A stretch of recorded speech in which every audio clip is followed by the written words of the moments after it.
The second main type of FCC radio license is non-commercial educational, also known as public radio. These stations' primary mission is public service and to provide an alternative both in content and thinking to the commercial outlets. Non commercial stations operate on the reserved FM band, 88.1 to 91.9 megahertz, which is reserved for non commercial educational stations, including religious stations, on which advertising is prohibited. As mentioned earlier, public radio stations may also operate in the commercial FM band.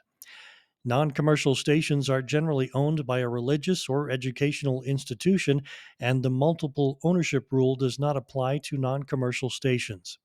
Non commercial educational stations operate with full and part time paid employees like commercial stations, but rely on volunteer assistance for programming, fundraising, and promotional operations. Programming on public radio consists of a combination of formats like music and talk, the block format mentioned in the first session, to offer informational, educational, and entertaining programming normally not offered on commercial radio. Non commercial stations offer an alternative to the mainstream. If their format is music, it is generally classical, jazz, free form, or a unique format like New Mexico Spanish music on KANW. Funding sources for non commercial stations include listener contributions, government funding, and underwriting. Non commercial radio is more commonly known as public radio because of these listener contributions. You'll hear it all the time, especially during membership drives. You put the public in public radio, or support for this program comes from listeners like you. Listener support comes in the form of direct participation during on air membership drives, bequests or wills, in kind donations of goods and services such as catering, event venues, station apparel, etc., attending fundraising events like concerts or theater, and vehicle donations.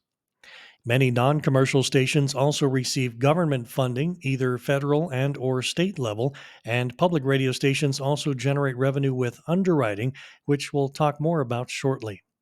These revenue sources and income they generate goes back into the nonprofit operation and is used to pay for national program fees, station growth, upgrades, and repairs rather than to make a profit as in commercial broadcasting.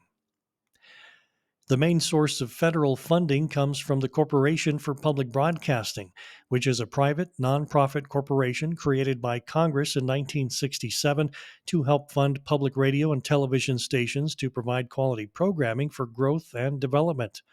Some of the CPB grants KANW has received are an ongoing program acquisition grant to help pay for the expensive NPR programs, a recurring community service and rural service grant, which are unrestricted and used to pay for services like news, legal, and engineering work, and a minority incentive grant, which increases our federal funding due to the minority makeup of our audience and minority majority of the APS Board of Education. KANW has also received a couple of one-time grants to help improve our website and internet presence, and a digital conversion grant to upgrade our old analog transmission system to new digital technology. Let's discuss underwriting in greater detail. Underwriting is a paid announcement that identifies and acknowledges a for-profit donor but does not and cannot promote the goods and services of that donor. Underwriting announcements may not interrupt regular programming, meaning a station couldn't play one of these announcements in the middle of a song or a newscast, and they have their own times to run built into their format clocks. If a nonprofit organization purchases underwriting, those announcements have more latitude and can be promotional or almost commercial in nature. So, what is allowed in an underwriting announcement? The first would be slogans that identify but do not promote. The inherent goal of a slogan is to promote, but if you can find one that is more informational than promotional, it would be allowed in an underwriting announcement. Because of this gray area, many stations are conservative and don't include slogans, period. An underwriter's location information is allowed in the announcement in the form of its address, phone number, website, or historical information like serving Albuquerque since 1950. Value-neutral descriptions of a product or service are also allowed, meaning the language cannot contain comparative or qualitative descriptions of the donor's products or services. In other words, the underwriter can't compare their goods and services to a competitor's as being superior. And finally, brand names, trade names, and product service listings known in particular professions are allowed in underwriting, like the Ford Mustang, Apple iPhone, or Tide laundry detergent. That is what is permitted in an underwriting announcement. Now let's cover what is not. The first is price information, which includes interest rates and any indication of savings or value associated with a product or service, including the word free. An underwriter couldn't mention ticket prices for a concert, low pricing for lunch specials, or 0% car financing for well qualified buyers. Call to action statements are not allowed in underwriting, like stop by, don't wait, call now, and the like. Any comparative or qualitative language like superlative adjectives is also forbidden. Statements like the best, the number one, or the only are prohibited unless the language is factual information or historical in nature, like if the underwriter's business is the only source for those goods or services. For example, if Sandia National Labs purchased underwriting that mentioned they were the largest employer in Albuquerque, that statement would be allowed because they are, in fact, the largest employer in Albuquerque. And lastly, any inducements to buy, sell, or lease a product or service is not allowed.